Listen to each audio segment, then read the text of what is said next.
Welcome back, everybody. Today we're diving deep into a question that's been a real head-scratcher for philosophers for centuries. Are we born knowing anything at all? Are there certain ideas we just come preloaded with?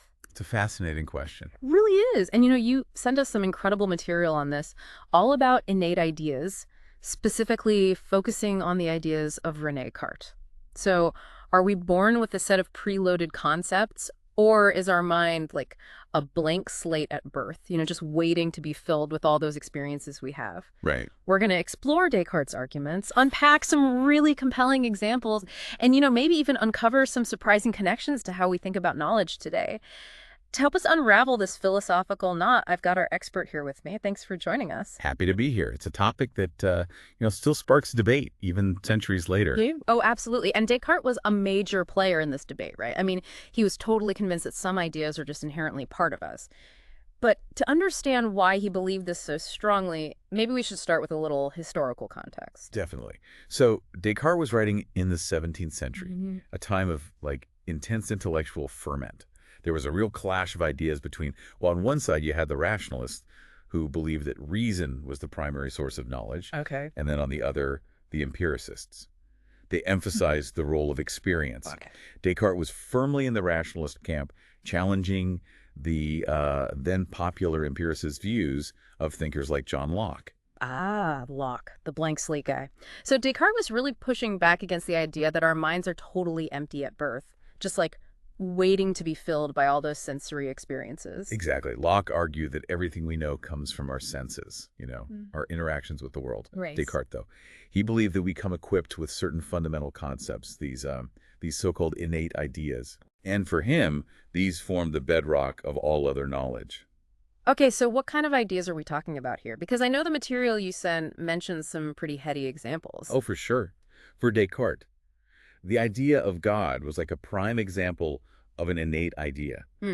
He argued that a finite human mind, one limited by its experiences, couldn't possibly conceive of an infinite being, unless, of course, the very idea of infinity was already present within us. Interesting. So it's not like we piece together the concept of God from bits and pieces of our experiences. It's more like it's already there, just waiting to be activated. That's one way to think about it, yeah. Okay. He also considered mathematical truths to be innate, like 2 + 2 = 4. Right. The idea was that these truths are so fundamental, so self-evident, that they couldn't possibly be derived from experience alone. They must be part of how our minds are structured.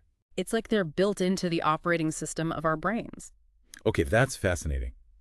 But how did Descartes distinguish these innate ideas from, say, the idea of a tree? I mean, we obviously learn about trees from seeing them, right? Ah, that's where the concept of clarity and distinctness comes in. Okay. Descartes argued that innate ideas have a special quality. They're clear and distinct in a way that ideas derived from our senses are not. He believed that our senses can deceive us, as optical illusions demonstrate. Yeah. But innate ideas, they're like pure, unfiltered truth. So for Descartes, clarity and distinctness were like a litmus test for innate ideas. Precisely. And this was central to his whole philosophical project, really. He was deeply concerned with the problem of skepticism. How can we be sure of anything at all, given that our senses can be so unreliable? That's a question that's probably crossed everyone's mind at some point, for sure. So how did innate ideas help Descartes address this problem of skepticism? Did they somehow guarantee the truth of other ideas? Well, that's where things get really interesting. Descartes believed that our innate ideas actually serve as the foundation for all other knowledge. For example, he argued that certainty in mathematics, an area where ideas are clear and distinct, that certainty could be extended to scientific reasoning. But didn't he also say that our innate idea of God ensures that our clear and distinct perceptions are reliable? That seems like a pretty big leap. It was a key part of his argument, yes, and one that drew a lot of criticism. He believed that a benevolent God wouldn't deceive us. So our clear and distinct perceptions, those rooted in innate ideas, must be accurate reflections of reality. I see. It was his way of bridging the gap between the mind and the world. I can see why that would be controversial. It seems like he was building a whole system of knowledge on the idea of God, and not everyone would accept that, of course. Absolutely.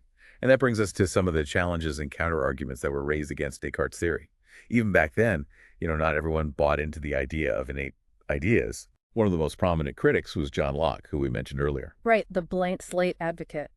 So how did Locke explain things like our concept of God or mathematical truths if he didn't believe they were innate? I mean, Well, Locke argued that even seemingly complex ideas, right, they can be broken down into simpler ideas that ultimately derive from experience. okay. He believed that infants aren't born with, like, fully formed concepts, but rather have a capacity to learn and form associations based on their sensory input. Over time, these simple ideas, they're combined and built upon to create those more complex ideas. So for Locke, it's like building a tower from individual blocks. And those blocks are our sensory experiences. Exactly. He even used the analogy of a child learning about sweetness. Yeah. The child first experiences the sweetness of, say, an apple. Then they taste other sweet things and begin to associate that sensation with the word sweet. Eventually, they form a general concept of sweetness, but it's all built upon those initial sensory experiences. Fascinating. So it sounds like Locke was offering a more grounded, experience-based explanation for how we acquire knowledge. He was, and his ideas were incredibly influential. But what's remarkable? Even though Descartes' theory of innate ideas has been challenged and debated, it still resonates with some modern theories about the mind and knowledge. Really? Well, That's surprising. I thought the blank slate view had pretty much won out. What kind of modern theories are we talking about? well, there's Noam Chomsky's theory of universal grammar, for example. Okay. He argues that humans have an innate capacity for language, a sort of blueprint that allows us to learn and understand language so easily. So even though we learn specific languages through experience, Chomsky's saying there's something deeper going on, something innate that makes language acquisition possible in the first place. That sounds a lot like Descartes, just applied to language. Exactly. And it Okay. raises all sorts of questions about the nature of human nature. What are we born with? And what is shaped by our experiences? It's a question that continues to fascinate philosophers, psychologists, and neuroscientists today.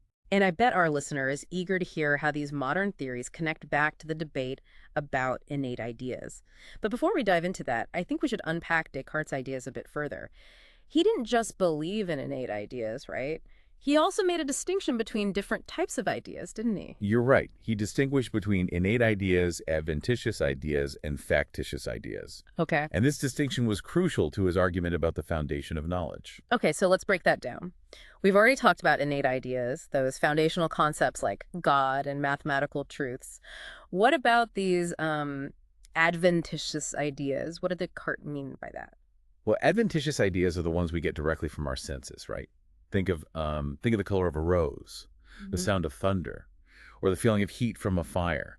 These ideas, they're formed through our interactions with the external world. So they're kind of like the raw data of our experience. They come to us passively through our senses. Exactly. They're impressions made upon our minds by the world around us. Mhm.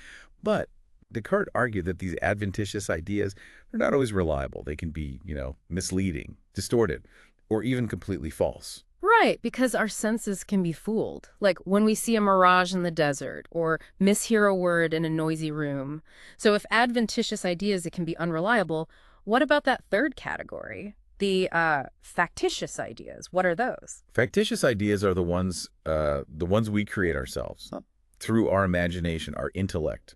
Okay. They're not directly derived from sense experience, nor are they inherent to the structure of our minds, like those innate ideas. Yeah. Think of unicorns, dragons, or any other imaginary creature, really. Yeah. These are products of our own creative minds. So factitious ideas are like mental constructions. We take Uh-huh. bits and pieces of our experiences and assemble them into something new. Precisely. And while these ideas can be entertaining, even useful in some contexts, Descartes didn't consider them to be a reliable source of knowledge. He argued that because they're not grounded in either innate principles or direct sensory experience, they can't provide us with certain knowledge. Okay, so we've got these three categories of ideas: innate, adventitious, and factitious. But why was this distinction so important for Descartes? How did it fit into his larger philosophical project? Well, for Descartes, the key was to find a solid foundation for knowledge, right? Right. Something we could be absolutely certain about. Okay. He believed that only innate ideas could provide the certainty. Okay. Why? Because they were clear, distinct, and not subject to the fallibility of our senses or the whims of our imagination. So it was all about finding a way to escape that skepticism he was so worried about. He saw innate ideas as like an anchor, a fixed point in a sea of uncertainty. That's a great way to put it. And this quest for certainty, right? This led him to develop his famous method of doubt, which played a huge role in his philosophical journey. I've heard of the method of doubt, but to be honest, I'm a little fuzzy on the details. Can you give us a quick rundown of how it worked and how it led him to the idea of innate ideas? Sure, the method of doubt was Descartes' way of systematically questioning everything he thought he knew. He wanted to find a belief that was absolutely indubitable, a belief that could withstand any possible doubt. So he was like a philosophical detective searching for the one clue that couldn't be faked or misinterpreted. Exactly. He started by doubting the evidence of his senses, right? Acknowledging that they could be deceptive. He then questioned the reliability of his own reasoning, wondering if he could be making logical errors without realizing it. He even entertained the possibility that he might be dreaming, which would of course call into question the reality of everything he perceived. Wow, that's a pretty radical level of skepticism. It sounds like he was trying to dismantle his entire belief system brick by brick. He was. But in the process of doubting everything, he stumbled upon one belief that he couldn't shake. The belief that he was thinking. Even if he was being deceived by, by some evil demon, right? Yeah. Even if everything he perceived was a dream, the very act of doubting proved that he was a thinking being. Ah, so the famous, I think, therefore I am. It's like he discovered this unbreakable core of self-awareness in the midst of all that doubt. Exactly. And this realization was a major breakthrough for Descartes, really. It gave him a starting point, a foundation upon which he could rebuild his knowledge. Okay, but how did this lead him to innate ideas? I'm still not seeing the connection. Well, having established his own existence as a thinking being, Descartes then turned his attention to the contents of his mind. He began to examine the ideas he found there, and he noticed that some ideas had a special quality. They were clear, distinct, and seemed to be present in his mind even before he had any particular sensory experiences. So by stripping away all his assumptions and beliefs, he uncovered like a layer of ideas that seemed to be built into the very structure of his mind. Exactly. And this is where he arrived at the concept of innate ideas. He reasoned that if these ideas were present in his mind before any experience, and if they had this special quality of clarity and distinctness, Right. then they must be innate, a part of how his mind was designed. It's like he dug down to the bedrock of his own consciousness Right. and discovered these fundamental principles that couldn't be explained by experience alone. That's pretty mind-blowing, but I'm guessing not everyone was convinced by this line of reasoning, right? You're right. Even today, Descartes' theory of innate ideas, it remains controversial. Some philosophers and scientists argue that there's no need to posit innate ideas at all. They say all our knowledge can be accounted for by experience and learning. Right. We touched on that earlier with Locke's ideas. But before we get back to those counter-arguments, I think it would be helpful to explore some specific examples of what Descartes considered to be innate ideas. You mentioned God, mathematical truths, but I'm curious about what other concepts he included in this category. What about something like the concept of self? Did he believe that was innate too? Yes, absolutely. For Descartes, the concept of self was also a prime example of an innate idea. He argued that our awareness of ourselves, as thinking beings, is distinct from the world around us. Well, that couldn't be derived from experience alone. It had to be something fundamental to our nature, you see, something built into the very fabric of our minds. So it's not like we learn to be self-aware by observing ourselves in the mirror Mm-hmm. or interacting with other people. It's more like that awareness is already there, a kind of like pre-reflective consciousness that underlies all our experiences. Exactly. Descartes believed that our awareness of ourselves, as thinking, existing beings, was immediate and undeniable. It was the starting point for all other knowledge, the foundation upon which we build our understanding of the world. That makes sense. But I'm curious, did Descartes believe that these innate ideas were fully formed from birth, or did they like develop and unfold over time? That's a great question, and it's one that Descartes himself grappled with. He didn't believe that infants were born with a complete and explicit understanding of these innate ideas. No. Instead, he argued that these ideas were present in our minds as potentialities, as seeds waiting to germinate. So they're like latent capabilities that are activated through our interactions with the world. Exactly. He used the analogy of a piece of wax. When you first hold a piece of wax, it has a certain shape, texture, and smell. But if you heat it up, all those qualities change. It becomes soft, malleable, and loses its original scent. Yet, despite these changes, it's still the same piece of wax. I see where you're going with this. So for Descartes, our innate ideas are like the wax. They have a potential to take different forms, to be shaped and refined through experience. but their essential nature remains constant. Precisely. He believed that these innate ideas, they serve as a framework for our understanding of the world. As we encounter new experiences, right? These ideas guide our interpretations, helping us to make sense of the world around us. It's like they provide a kind of mental scaffolding upon which we build our knowledge. Exactly. They're not rigid, predetermined concepts, but rather flexible principles. Principles that shape our understanding as we learn and grow. That's a really interesting way to think about it. It seems like Descartes was trying to find a balance between the contributions of nature and nurture, acknowledging both the inherent structure of our minds and the shaping power of experience. You're right. And that's one of the things that makes Descartes' theory so enduring, really. It raises those profound questions about the interplay between our innate predispositions and the environments we inhabit. And those questions continue to be debated today, right? We've touched on Locke's alternative explanation, but I'm sure there are other perspectives on this as well.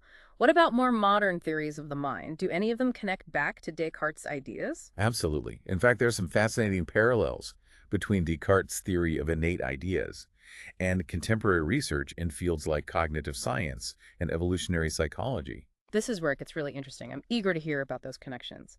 But before we jump into that, let's take a quick break, and then we'll come back and explore how Descartes' ideas are still relevant today. All right, so we've delved into Descartes' world, explored his arguments for innate ideas, and even dissected his method of doubt. But now I'm really curious to see how these centuries-old ideas connect to modern thinking. You mentioned some intriguing parallels with fields like cognitive science and evolutionary psychology. Well, let's start with cognitive science, which really took off in the mid-20th century. This field explores the inner workings of the mind, how we think, learn, remember, and solve problems. One of the key insights of cognitive science is that our minds aren't just blank slates passively receiving information. Instead, we have active mental structures, often described as cognitive modules or mental organs that shape how we process information. So it's like our brains come pre-equipped with certain tools or programs that determine how we interact with the world. Exactly. And this idea has strong echoes of Descartes' concept of innate ideas. While he didn't use the language of cognitive science, of course, he was essentially arguing that our minds have an inherent structure, a set of fundamental principles that guide our understanding. Okay, that makes sense. But what about evolutionary psychology? How does that tie into this? Well, evolutionary psychology applies the principles of evolution to the study of the mind. It asks how our evolutionary history, the challenges our ancestors faced, might have shaped our mental architecture. Okay. A key idea in this field is that certain mental structures or predispositions might be hardwired because they provided survival advantages to our ancestors. So if a particular trait or behavior helped our ancestors survive and reproduce, it's more likely to be passed down to future generations, including us. Precisely. And this applies to cognitive abilities as well.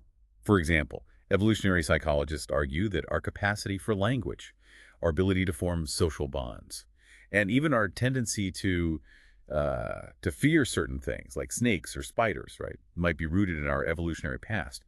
These abilities, they likely provided survival advantages to our ancestors, making them more likely to pass on their genes. That's fascinating. So are you saying that some of our most basic instincts, like our fears and desires, might be echoes of ancient survival mechanisms? It's like we're carrying the ghosts of our ancestors in our minds. In a way, yes. And this brings us back to the nature versus nurture debate. While we're undoubtedly shaped by our experiences, evolutionary psychology suggests that there's also a significant contribution from our evolutionary heritage, from those mental structures that have been honed by natural selection over millennia. But wouldn't that mean we're less free than we think? I mean, if our thoughts and behaviors are influenced by these hardwired predispositions, do we really have control over our own choices? That's a big question, and one that philosophers and scientists are still debating. Some argue that these evolutionary influences, they limit our free will, while others maintain that we retain a significant degree of autonomy. It's a complex issue with no easy answers. It definitely makes you think. So we've got cognitive science suggesting that our minds are not blank slates, but rather come equipped with these specialized modules or programs. And we've got evolutionary psychology pointing to the influence of our evolutionary past on our thoughts and behaviors. Both of these seem to support Descartes' general idea that we're not born with completely empty minds. They do. And even though Descartes couldn't have foreseen these specific scientific developments, of course, His insights about the inherent structure of the mind and the limits of experience, well, they resonate with some of the most exciting research happening today. It's amazing how these philosophical ideas from centuries ago can still be relevant to cutting-edge science. But I'm curious, are there any specific modern theories that build directly on Descartes' ideas, maybe even taking them in new directions? There are. Remember Noam Chomsky, the linguist we mentioned earlier? Hmm. His theory of universal grammar is a great example of a modern theory that takes inspiration from Descartes, while also adding new layers of complexity. Right. Chomsky argued that all humans have an innate capacity for language, a kind of universal grammar that underlies all the different languages spoken around the world. Exactly. He observed that children, they learn language with remarkable speed and ease, often mastering complex grammatical structures without explicit instruction. This led him to propose that there must be something innate, a sort of, a sort of language acquisition device that guides this process. So it's like our brains come pre-wired with the basic rules of language, a kind of linguistic starter kit that allows us to decode the specific grammar of whatever language we're exposed to. That's a great way to put it. And this idea of an innate language faculty, right? It's been incredibly influential in the field of linguistics. It suggests that language is not just something we learn through imitation or conditioning, but rather a complex cognitive ability rooted in our biological nature. But how does this connect back to Descartes?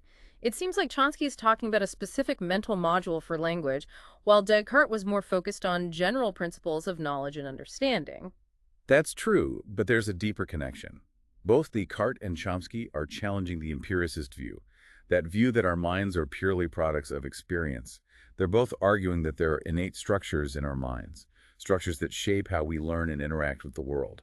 Chomsky's universal grammar is like a specific example of what Descartes might have called an innate idea, a foundational principle that underlies a whole domain of knowledge. Ah, I see. So Chomsky's theory is like a modern-day example of how innate structures can shape our cognitive abilities. And I bet there are other examples out there, right? Other areas where researchers are finding evidence for innate cognitive modules or predispositions. There are. For instance, some researchers in the field of developmental psychology, right? They're exploring the idea of core knowledge, suggesting that infants are born with a rudimentary understanding of certain basic concepts, like number, object permanence, and even social interaction. Wait, so you're saying that babies come into the world with a basic understanding of things like numbers and objects? That seems pretty counterintuitive. Don't they learn those things through experience? That's what was traditionally thought, yes. But some recent research suggests that infants might have a more sophisticated understanding of the world than we previously realized. For example, studies have shown that babies as young as a few months old, right? They can track small numbers of objects, seem to understand that objects continue to exist even when they're out of sight, and even show a preference for faces that are looking directly at them. That's amazing. So even though they can't talk or walk yet, they're already making sense of the world in ways that suggest some kind of innate understanding. Exactly. Yeah. And while this research is still ongoing, and there's much debate about how to interpret these findings, it's definitely pushing the boundaries of what we thought we knew about the infant mind. It raises the possibility that we might be born with a set of core knowledge systems, systems that lay the foundation for our later learning and development. It's like those core knowledge systems are the seeds of our understanding, and our experiences provide the soil and sunlight that help them grow and flourish. That's a beautiful analogy, Hmm. and it highlights the complex interplay between nature and nurture, the dance between our innate predispositions and the shaping power of experience. This whole conversation has really made me question my own assumptions about where knowledge comes from and how much of who we are is determined by our genes versus our environment. That's the power of philosophy, isn't it? Yeah. It challenges us to question our taken-for-granted beliefs and to explore new ways of understanding ourselves and the world. It definitely does. And I'm sure our listeners feeling that same sense of wonder and curiosity.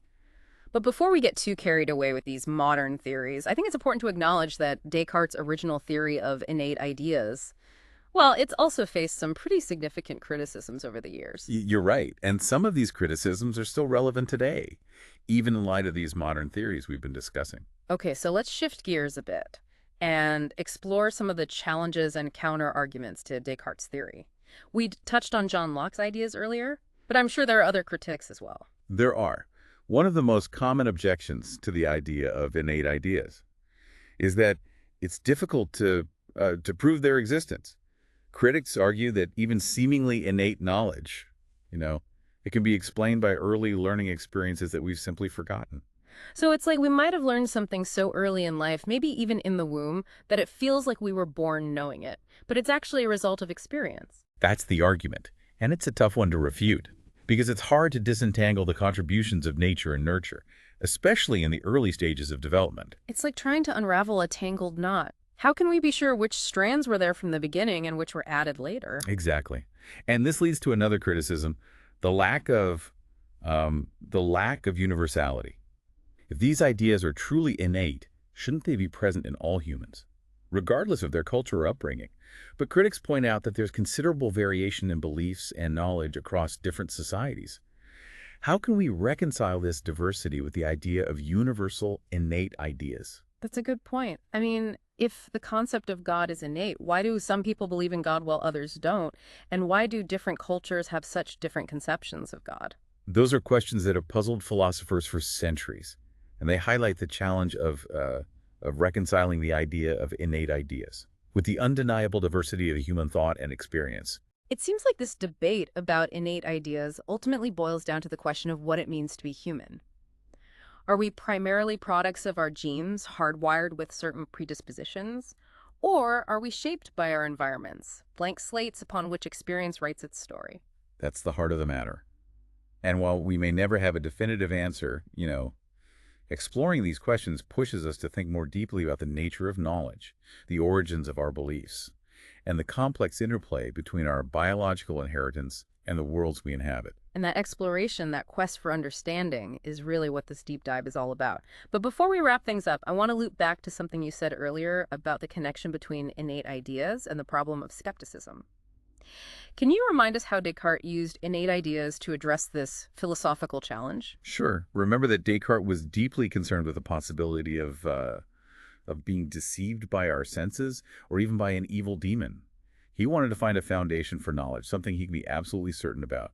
Right. He was looking for that one unbreakable truth, that bedrock belief upon which he could build a secure system of knowledge. Exactly. And he believed he found that bedrock in the idea of innate ideas, because these ideas were clear, distinct, and not derived from potentially unreliable sensory experiences.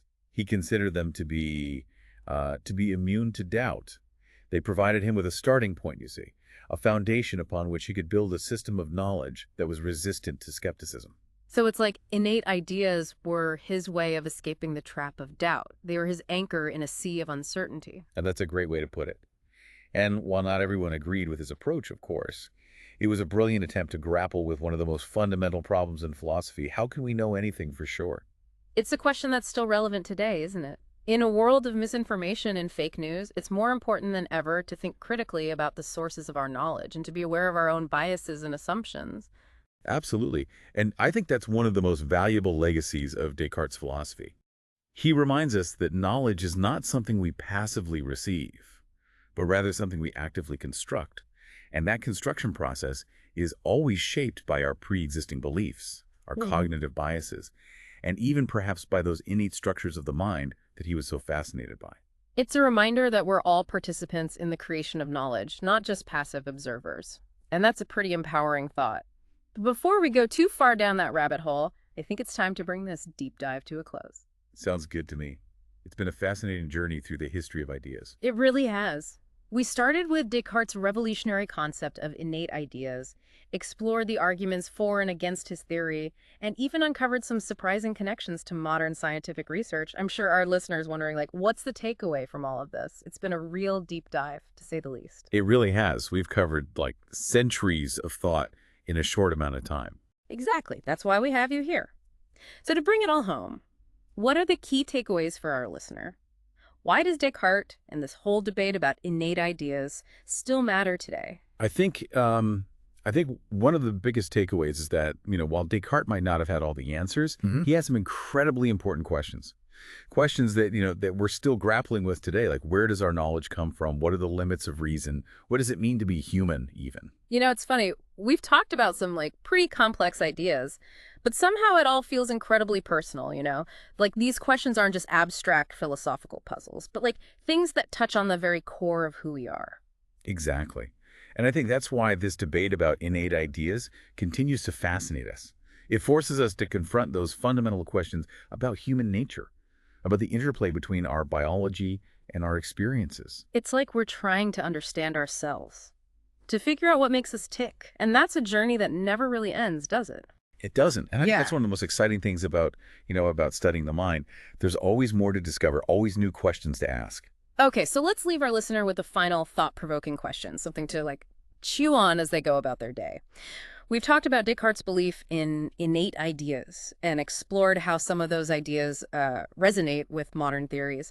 But we've also acknowledged that there are strong counterarguments. So where do we go from here? How can we continue to explore this question of what we're born knowing in a way that's both intellectually rigorous and personally meaningful? That's a great question. And I think the key is to embrace the complexity. Yeah.